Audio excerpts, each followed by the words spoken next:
between these two teams. Maybe try and mess it up a little bit. Could see a flicker and support coming out.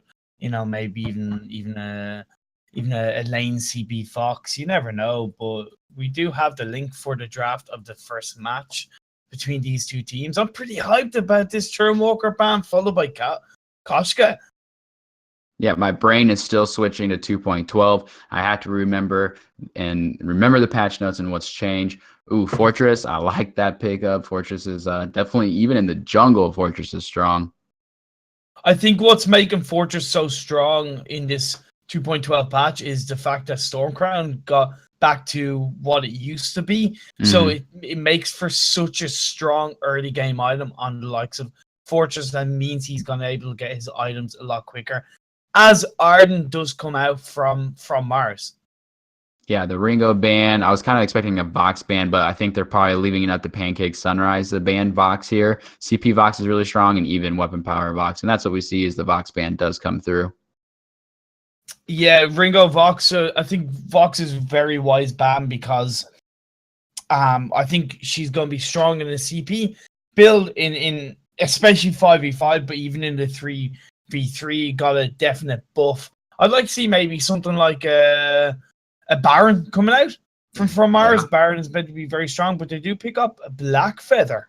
I really hope that's CP just because of the changes to weapon power. I mean, it can still work, but I just feel like the weapon power of Black Feather is not as strong as what it's been in the past. CP definitely still works. I mean, the on point doesn't slow anymore. That's a huge change. Black Feather is definitely not as sticky, and you really can't stick on top of people, I feel like, as easily as he did in 2.11. Yeah, that's a really good point. That lack of slow coming out from the on point is going to make a difference. It just means that when it comes to team fight engagements, it's going to have to be more coordinated between both the jungle, presuming jungle CP Blackfeather, and the support. Grumjaw coming out, Fortress. Grumjaw from Pancake Sunrise. Thank you very much. I really hope it's a Gwen. What do you make of this Gwen pickup? And do you think it's going to be a CP or weapon power Gwen? I think CP Grumpjaw is kind of back. I think I remember Nivmet talking about it, so I would expect a weapon power Gwen, which did get a lot of change.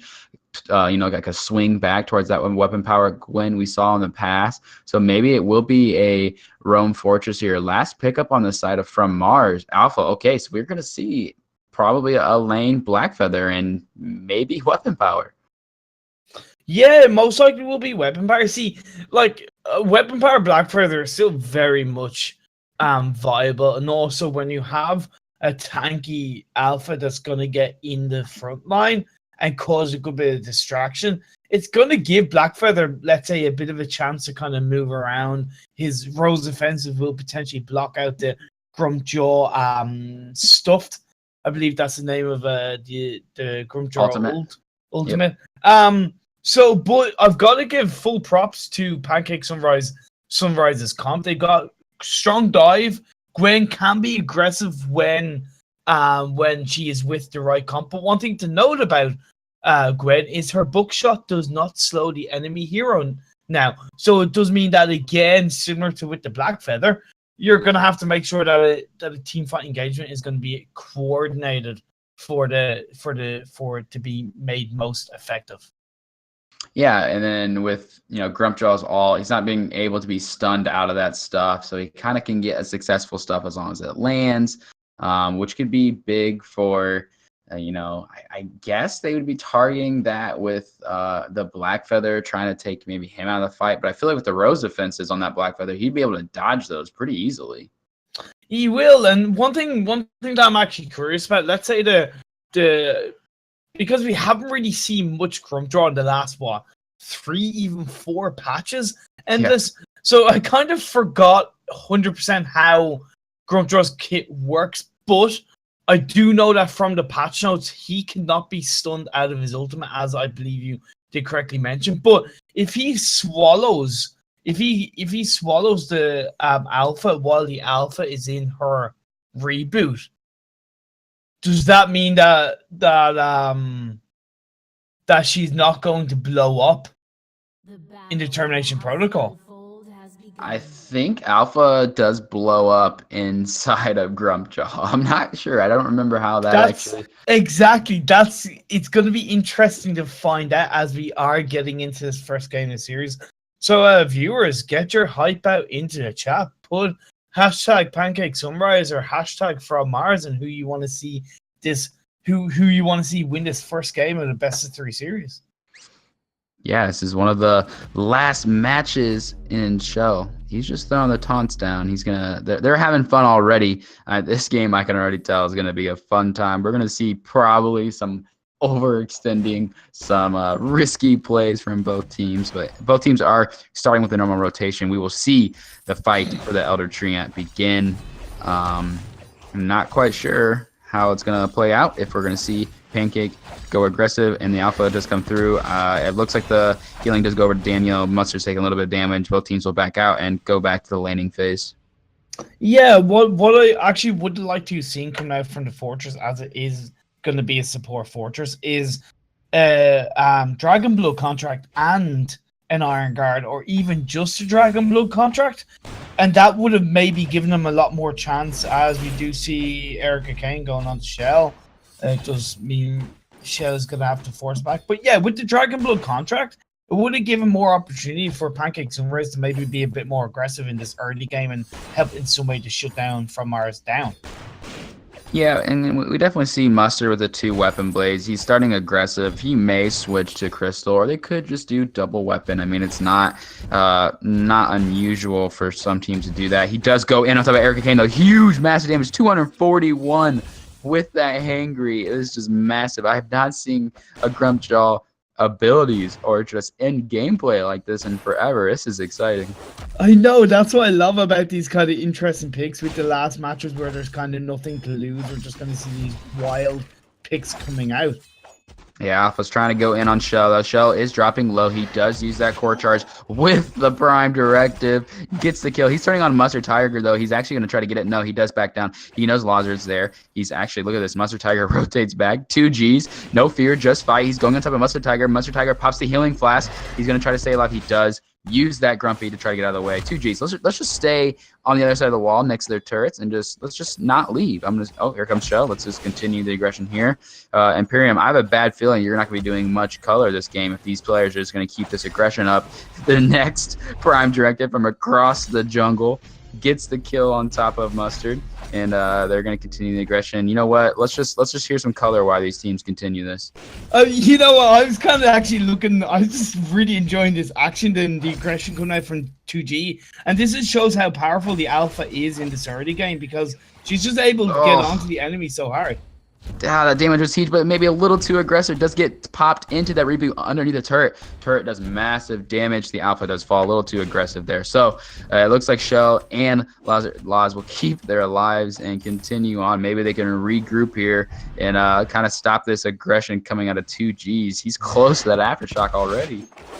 He is, but it's still close in goal difference between the 2 teams. And there's only 600 goal difference in this early stage. There's nothing really to shout about. Mustard Tiger is on the CP Grumpjaw. Just had the 2 weapon blades for the extra early game clear, but now he's going to have to be careful. 2G's bearing down on him.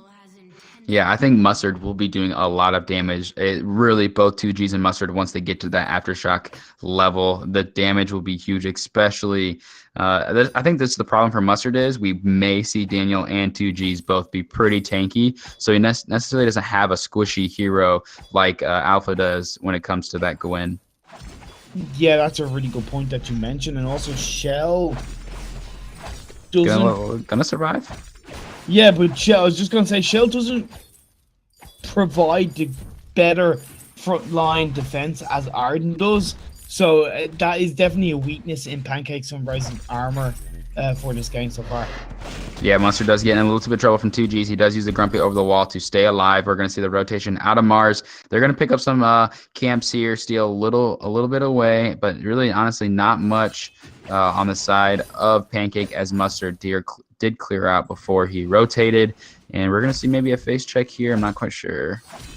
Great disengagement by Mustard Tiger on a couple of occasions in this game, using his Grumpy to just get away over the wall from the alpha. So I think that's going to actually play a really positive part in these later team fights, as he might be able to get into the fight and then actually disengage really nicely.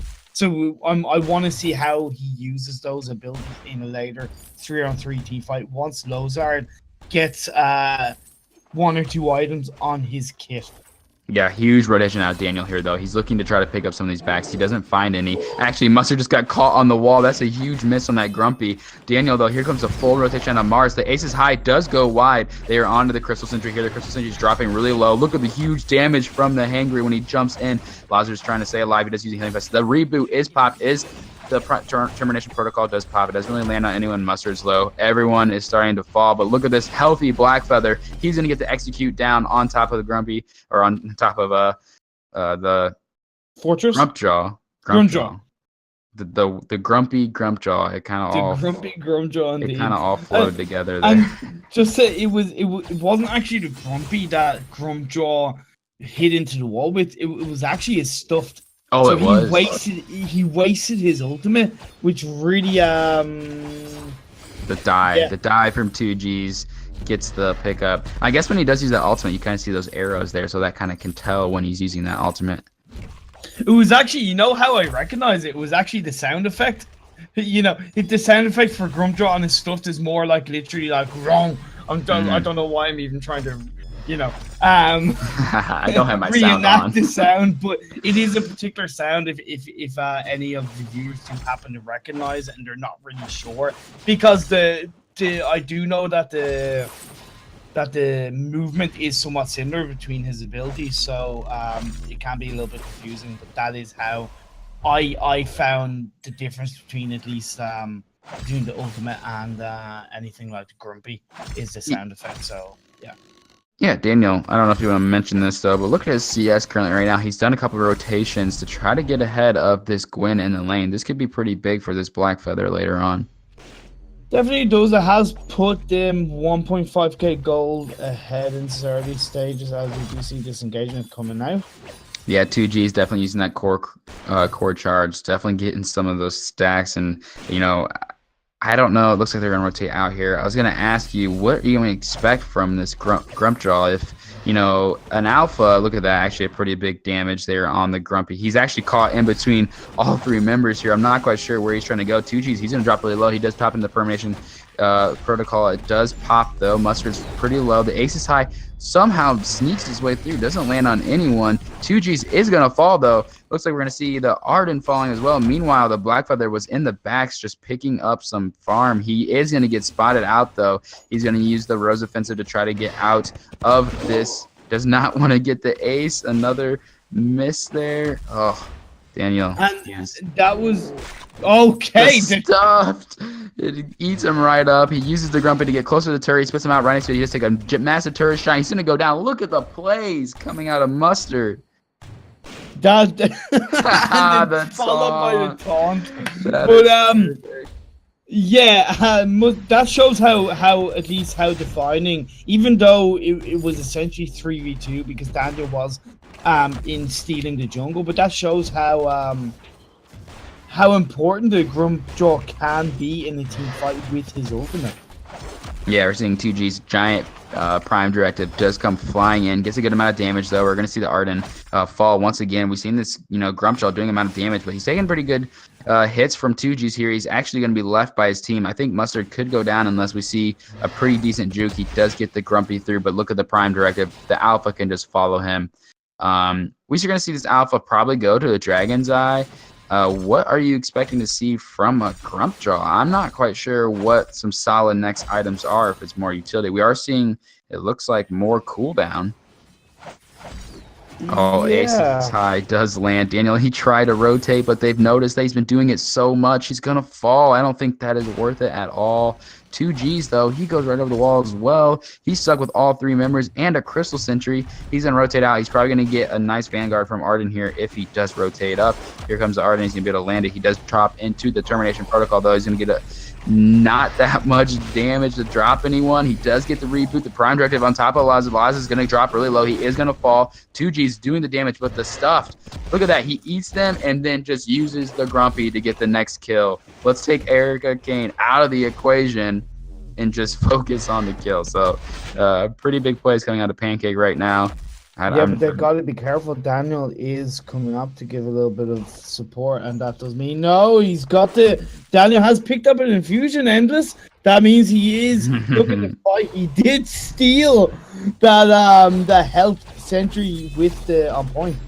Yeah, they're doing massive damage now. Mustard is pretty low, but look at the Arden. The Arden drops immediately. The Laz is doing damage on this Gwen. Looks like Mustard's going to fall, though. We've seen the Black Feather. He has the breaking point. The Serpent's Mask. Is it going to be enough to keep him alive? No, he does drop as well. See, right now, we just have players coming in one by one. There's not really much, I feel like, much team fight synergy.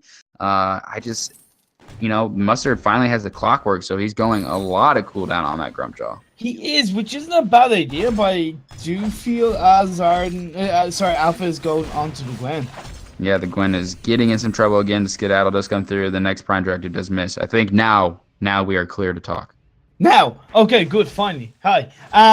So I actually would have liked to have seen the Dragon's Eye come down from Grumpjaw as the second item, simply being because he would have been able to build up his stacks being in the fight against the likes of the Alpha, who has a lot of tankiness with Determination Protocol, as well as the Black Feather just kind of like just being in there and being mobile and just annoying. So Dragon's Eye, I feel, would be more effective for Mustard Tiger.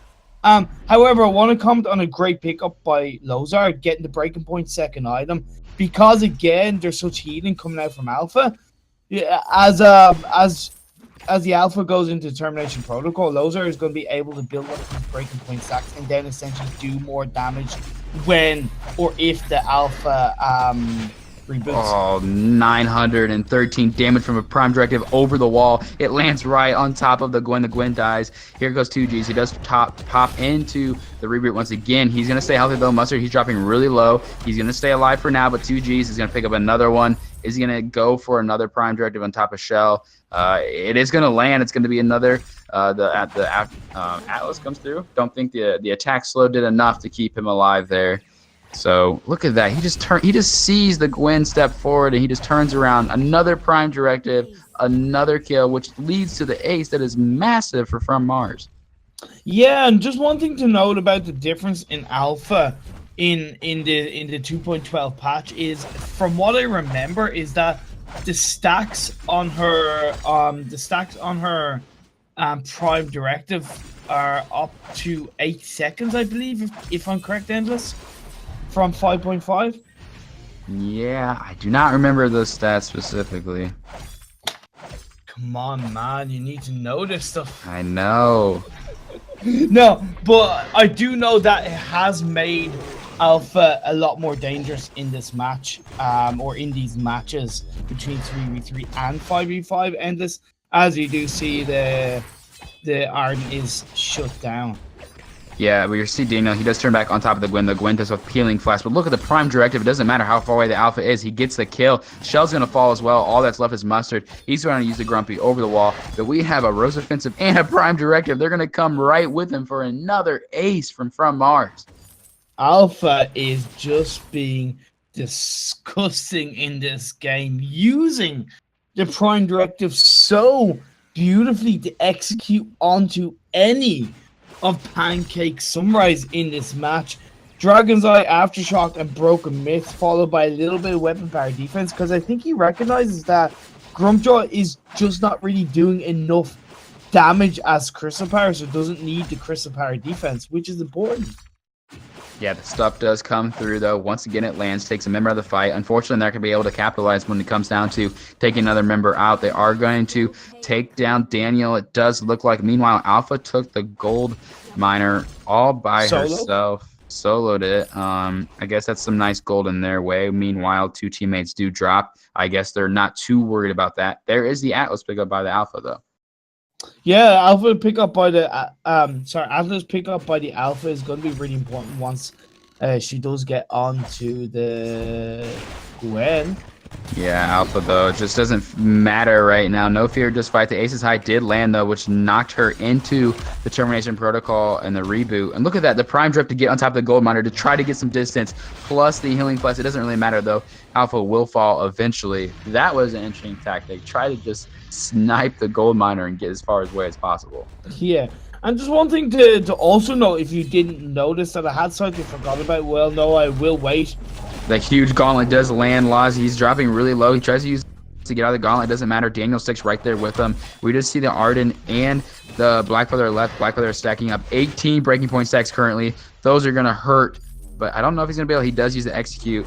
The Execute does not do as much damage anymore with the 2.12 changes, but it doesn't matter. The on point does secure over the wall. Shell, Atlas, try to distract.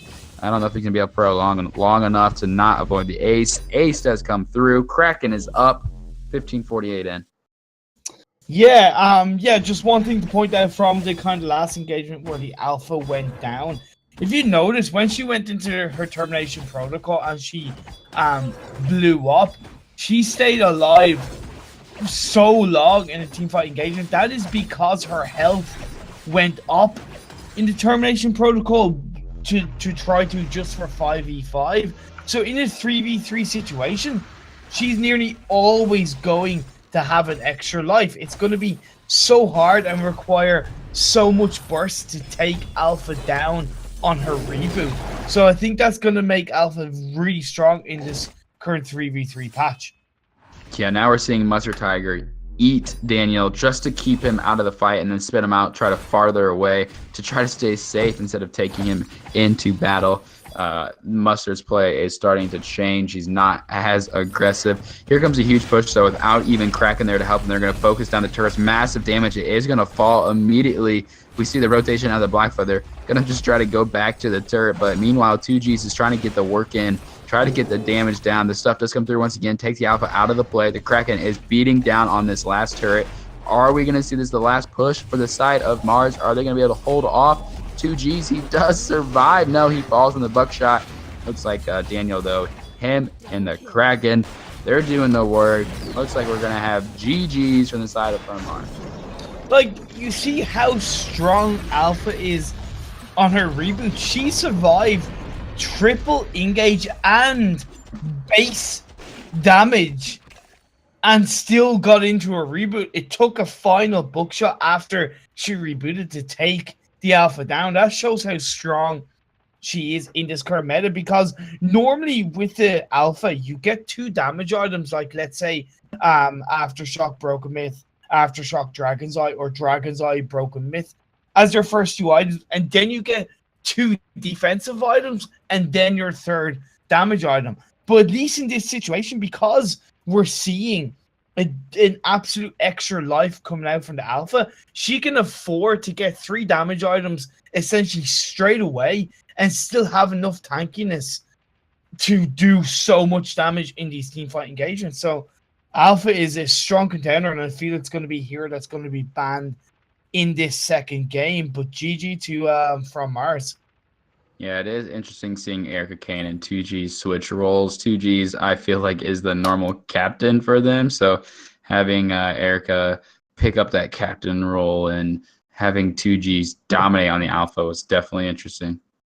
Yeah, it was, because also I think with 5v5 being released, the whole, one person only doing one role is definitely going to be mixed up. We're going to see so much flexibility between teams and players, and there's going to be less of a only one person doing one role. There's going to be so many people kind of being able to flex into different roles, at least as the game evolves anyway. So that's going to transfer to 3v3 Endless, because we're going to see these people trying out different roles, seeing how different heroes work, and seeing if they can find a couple of heroes or essentially just develop the hero pool a lot more.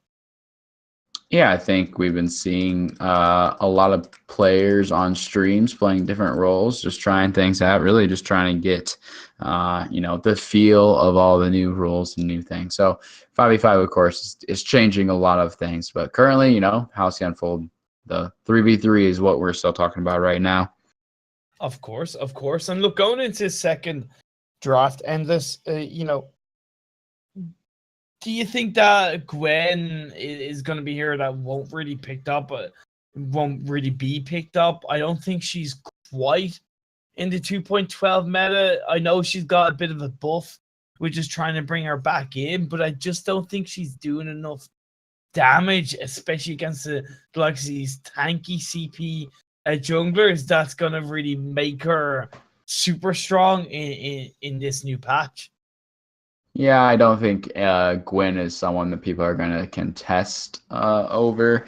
But I do think it's, for me at least, this is only my second game really casting for 2.12. So there's still a lot of things that have changed. I think Koshka is a strong ban. A lot of people are trying to ban that. The Vox, a lot of people do not want to deal with the Vox. So I think there are some strong heroes. I don't think Ringo necessarily is as dominant, but is still extremely contested for. So, it'll be interesting to see just what the teams have found out and what works best for them so far. Exactly. We have got the link for the draft of the second game. It is going to be From Mars on the left-hand side of the second game, and Pancake Sunrise on the right-hand side. Guys in chat, get the hype out there. Put it on the board who you want to see win. And as we see, Ringo first ban coming out from Mars. Yeah, I think they banned that last game, so it's just something they don't like to play against, or just something they have no interest in picking up. So they might as well just take it off the board. A Churnwalker here, I guess, would be a nice ban. Maybe even a Vox, just because who knows what the draft is currently. They may just first pick a laner in this situation instead of sticking with focusing on picking up captains first. But I'm not sure. What would you like to see Pancake ban here? I think Vox would definitely be a solid ban, but we do see the Churnwalker, and it's kind of interesting how even just with the new patch, we are definitely seeing a shift in the bans that are coming out. Vox being somewhat of a more priority ban, at least so far, and less often we're seeing the captain bans coming out, because in the previous patch it was definitely either one or two captains that were kind of banned off the table in the first couple of stages, but now we're seeing it less likely. And also, one thing to note, no Varia ban. I know she got nerfed. I still think she's very strong on both the Fold and the Rise, but maybe players just don't see her as strong as she was in the previous patch to either pick or ban her. Yeah, with the weapon power being gone, and the crystal still being strong, immediate Fortress and Alpha ban, though. The Alpha was very overwhelming on the side of Pancake. So seeing the Koshka ban then from Mars, that's definitely not surprising.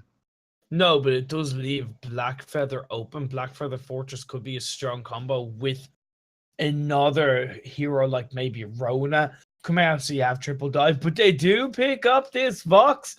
Time will tell, Endless, if it's going to be a CP or a weapon power. Saw, though, from Mars, what do you think of that pickup, Saw? I mean, for me personally, I am not a top tier player, but when I play a Vox into a Saul, it is very hard early to lane. I think going CP could definitely be helpful. That way the resonance bounce kind of bounces on Saul and makes it a little difficult for him in a lane. But I think we'll need some range on the side of Pancake, or just more dive. I don't know if a Taka here would be good to try to blow up the Saul, or what their plan would be. I think Taka would just be a little bit too squishy in this comp, because Samuel, I think, is very strong. Was strong in the 2.11 patch and is even stronger, in my opinion, in the 2.12 patch, and just provides a lot of AoE damage. And once Saw spun up, even if the Taka engages onto the Saw with the Drift and Dark and the Massive Verdict, there's more chance that Taka is going to be spotted and then blown up. And then that just leaves the Vox in the Fortress. And Fortress doesn't supply a lot of kind of frontline defense. However, Cruel pickup. Cruel got, in my opinion, one of the strongest buffs in the 2.12 patch. And his perk the time it takes for the perk to be activated in the bush has gone down from 1.5 seconds to 1 second. You might think, okay, that's only half a second. That is major when it comes to team fight engagement. And I do believe that the percentage of speed movement increase has gone up from, I think, 2% to, I think, either 4% or 2.5%. But either way, that makes Cruel a lot stronger in this new patch. Yeah, either way, he's a lot faster when it comes to rotating, getting to the lane, and I think that's definitely crucial on the rise because it's bigger. But even in the fold, it's going to be a nice buff for him. I think the Cruel pickup is nice. I didn't really think about that, but the ability to dive on top of that Saw, Hell's Heart, and Atlas definitely makes Saw a little more uncomfortable. It'd be interesting to see how the Vox does. I would like to see that CP Vox and see how it does again on the fold. It's been a while since that CP Vox has been there. I'm personally, like, when I say I'm not a fan of CP Vox, I am, but only when he's on my team. Being against CP Vox when CP Vox was so strong, it was just it was like the damage came out of nowhere. It's kind of like I'm nowhere near the Vox, but I'm still getting chunked down for health. So, if it is a CP Vox, and with CP Vox hopefully being stronger than it used to be, it could really potentially cause a lot of problems From Mars. It's gonna require as heavy of a shutdown onto the Vox as possible. Ignore the Cruel, in my opinion. Ignore the Fortress. They're gonna be on the front line, but if anything, go past them and go on to the Vox. And then chunk down the Vox, and then at least you give your team the best chance of winning a team fight. So we do have the 2 subs, Hello Kitty in first From Mars, and then George Clooney on the side of Team Pancakes. We are on the fold for game number 2 of From Mars versus Pancake Sunrise. Chat, get hype. Let me know who you are rooting for. This Saw, man, I'm interested to see how this Saw push comp is going to work and how fast some of these turrets are going to start falling. Yeah, and I'm also very interested. What I do find even more interesting is that the Fortress has now been picked up 2 games in a row, way more than I expected. I am a little bit disappointed it's not CP Jungle Saw, but it's interesting how it's going to play out now for Pancake Sunrise in the second game. They do believe in this Fortress pickup, but nice vision coming out from George Clooney, getting 2 scout traps out there. One has been popped by 2Gs, as you do see them taunting each other. Yeah, Shell's going to rotate over into that jungle position. We're going to see him on the crawl this game. We're going to see maybe a little contestant on the Elder Tree Ant here. They're going to start it up on the side of From Mars, looking for the engage. Here comes the Fortress, does jump in on top of it. The Fortress is not going to be able to get it, though. Saw with the roadie run, secures it. The rotation to start the lane phase has begun. Yeah, that shank, man. Gotta love that shank when it picks up a health minion like that. That is really strong stuff. Yeah, George does dive in for a little bit. Hello Kitty, though, is going to return the damage. I'm really going to want to see this crawl try to be aggressive. I know Daniel will do well into that crawl, I feel like, with the Drifting Dark and just being able to basically kite away the crawl. How do you feel about this early game matchup between the crawl and the Samuel?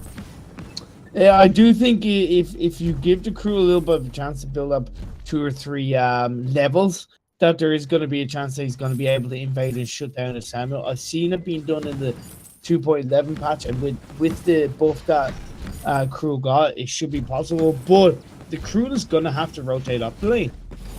Yeah, because this Saw is going to be aggressive here, but we see Daniel, Fine Shell, and the jungle here. We're going to see a little engage, probably a little scrimmage back and forth. The rotation from George, the rotation from 2Gs. We're going to see both captains come down. We're going to see if anything's going to be able to happen here. I really think Pancake needs to be careful because look who it is. Hello Kitty has arrived. He's spitting out damage. Actually, the scout trip does a good amount of damage there. That could be the end for Hello Kitty. The smite doesn't come through, though. It was on the cooldown. So first blood to the side of 2Gs. He does secure the kill. Yeah, nearly channeling the inner EU scout trap with that, but not quite doing the job. And this, that was, I just think, a lack of positioning coming out from Pancake Sunrise. They did have a chance, I believe, to shut down at least one of from Mars, but as I said, the lack of position or just the wrong position between Lozar, George Clooney, and Shell made a difference. But 2Gs is really doing the job trying to push away Lozar. Yeah, I mean, if Hello Kitty continues, he hasn't gotten too much damage on the turret, but we see Daniel, he's just kind of running free, honestly, in Shell's jungle here, taking a lot of farm away. That's really going to hurt this Cruel in the late game, so I cannot see this Shell fall behind too much. You know, level 6 is really crucial for that Cruel to be able to rotate up into the lane. And also, look at Saw. Saw is essentially over double the CS of Vox in only 3.5 minutes. Yeah, it's so hard to farm as the Vox, but the whole team's here. Everyone's here, and they are securing the kill on Hello Kitty. The Saul's going to fall. Honestly, that's just a chance for him to go back and pick up his Serpent's Mask and reset. So he will come back hitting even harder. Meanwhile, look at this. Another Elder Treant picked up for Daniel. He's going to rotate into the jungle to try to steal some of this away from Shell. It looks like, look at that. He just walks up and auto-attacks it and gets it. He's just taking it away. He's going to be able to secure. He secures one. Shell picks up one of them. The rotation could save Shell here and could make for a death on the side of team from Mars, but I'm not sure if it's going to come through. He walked back up just to try to steal that healing treant. But meanwhile, look at this Saul. There goes turret number 1. Daniel did his job. He distracted everyone. That's really good kind of split push. I know that's a term we are going to see a lot in 5v5, so I'm just going to reference it in some way here for the 3v3 fold. Great split push distraction coming out from Mars means, you know, Hello Kitty was able to safely take the turret, nearly taking down Lozard, and does do the job. The turret does do damage onto Hello Kitty, but it's not enough to stop Hello Kitty from pushing turret, as you do see Shell now going on. Yeah, I don't think Shell's going to be able to do anything, though. He's going to take so much damage from a fully spun Saul. Look at the amount of damage. He could even fall. No, Suppressing Fire isn't going to take him down, but they have nothing to stop him. No stun, no Atlas. Hello Kitty can basically just sit there and spit out a lot of damage. They definitely have to have a fully 3-man engage on top of Saul in order to take him down. Exactly, and I think it kind of slightly comes down to George Clooney on this. Sorry, not necessarily George Clooney on the Fortress, but Fortress as a hero. Great dive hero, you know, really viable in the right. Yeah, here comes the engage, though. Hello Kitty, he does another suppressing. Shell, he could come from the bushes. He does. He's going to get on top of the Saul. He does the shank to try to get away. He goes the wrong way, though. The fountain does come through to keep him alive. Daniel, he's really healthy right now. First goes the Fortress. Next, we're going to see Lazar. Look of the mouths and verdict. They are huge. Shell is trying to drop the Saul, but he's not going to find the Smite. The Smite is down once again. Look at these powered mouths and verdicts. Is he going to be able to drop Shell? No ace is going to come through. Both members are out. But look, Shell does go down. From Mars right now, 7-1, doing a really great job of controlling these team fights. They're 2 turrets ahead. They're 6k gold lead. Daniel on this Sandals being the perfect distraction, being able to kite away so nicely away from both the Fortress and the Cruel. That was taken by Daniel. The health treatment was taken by Daniel. 2G's now looking to kind of support Samuel as I like the fact that Hello Kitty was taking the backs and the fronts of his own team's jungle while Daniel was invading the enemy jungle. So again, that's really good focus, and it just helps them increase their goal lead even more. It's gone over 6k, nearly close to 7k, as they are going to look to take the gold miner, which they do, which is another 1200 gold on the board for them. Yeah, Shell just hit level 6 while we see Daniel at level 8. The difference is huge, but Daniel does have a bad rotation here, but a massive 3-man sleep on the side of Pancake. Daniel's going to be able to actually survive that, all because of a huge Oblivion. Shell goes back in. He doesn't have any damage, though. He just picked up the Atlas Wings at the jungle shop, though. That is huge. He's going to be able to get that on top of the Saw and actually get the slow off. I don't think it matters, though. Shell's trying to rotate out. George Clooney's really, really low. Dang Shank does not land. The ultimates are coming through. The ultimate is popped probably just to prolong his death. Maybe he's going to be able to get through. Suppressing Fire is up right now. It is going to Yes, it does. That range on the Saw. Oh, it It's is just crazy huge. endless. All right, well, I don't know if we're gonna see Daniel fall here from the Crystal Century. He does survive, and then he perfectly throws an Oblivion on top of himself just to keep himself alive. Because the crawl, in order to do damage, has to be right on top of you. We're gonna see Shell once again in his own jungle, dying again. Yeah, it just seems to be kind of just more and more map control and domination coming out from Mars. They have really good siege comp coming out. They're just being somewhat indestructible. The goal lead is now at 10k, a massive 10k in the space of 2 minutes. They increased it from 7k to 10k as the Atlas is blocked endless. Yeah, the Atlas being blocked was huge. Hello Kitty, just casually spun up. Let's move on to the next turret. Let's just go ahead and end this game at 8 minutes and 41 seconds. They need to really, really have a full man engage on this Saw in order to stop it. Another huge Oblivion, though. Look at this. Under 9 minutes, we're going to see the game end from Mars with the Saw, which is too much. Saw push, Saw win, Saw take over. It's there's been rumblings that Saw is back again. It could have been just a fantastic comp and play by Hello Kitty, with the Samuel being a really strong jungle hero. But you can't deny Serpent's Mask double Tyrant's build was just disgustingly destructible. But Shell on the Cruel had no damage items, went for Atlas first full tier 3 item. So I feel that, yeah, okay, the game ended in 9 minutes, but Pancake Sunrise didn't really give themselves as much of a chance to kind of get into this game in any way whatsoever. Endless. Yeah, I mean, I just think Shell was so far behind, and if you don't have a stun, you don't have, that Atlas to try to stop this all from just honestly pushing like that, like he did. It's a really hard matchup to win, and I think Daniel did his job in the jungle. He distracted long enough and allowed Saw in the lane just to do his main job, which is let's just push the one lane I have. Yeah, exactly. And I know this was a match where none of the teams had anything to lose, so it was definitely somewhat of a experimental type match, and it was interesting to see Fortress back in the support role, but I just don't think he's quite there. As I said, maybe in the jungle with Stormcrown getting the massive buff back to what it used to be, Fortress will be, and I believe can be far more viable in a jungle position. But in support, I just don't think he's there, at least against certain comps like we saw with the Samuel, that just has so much kiting and so much sustain, and it's just going to be able to take out the likes of Fortress super quickly. But nice to see Fortress back on the fold in a support position. Endless.